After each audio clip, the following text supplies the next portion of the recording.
माणसाने एकत्र व्हायला पाहिजे. भाजप म्हणतंय मराठी माणसं आमच्यासोबत आहे, त्यांच्यासोबत नाही आहे. आम्ही मराठी आहोत ना. त्यांना एक प्रश्न विचारायचा, मुंबईचा महापौर मराठी होणार का?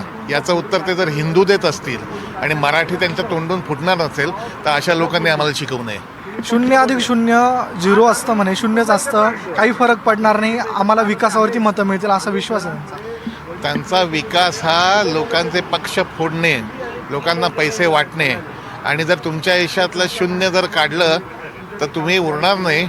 आज एकाला वरती शून्य लावल्यानंतर एकाची किंमत वाढते ना. 1+1 हे 11 लाख आहेत.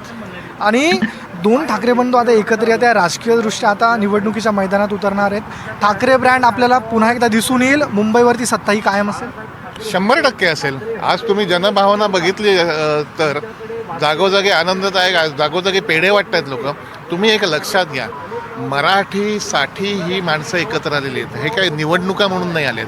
जुलैमध्ये मराठी भाषा हिंदी सक्तीच्या विरोधात 2 भाऊ एकत्र आलेत. मराठीचा मुद्दा हा आमच्या रक्तातला मुद्दा आहे. आणि दुसरी गोष्ट, जे दिल्लीचे पाय चाटून हिंदी भाषिक आणि इतर भाषिक गुजरातला मुंबई विकण्याचा डाव, वाढवण बंदर, बुलेट ट्रेन, याच्या पलीकडे ना मराठी माणसाने आता विचार करावा आणि मराठीसाठी भाऊ एकत्र आले, मराठी माणसं एकत्र या. भाजप म्हणते 150 पार, आपला काय आकडा आहे?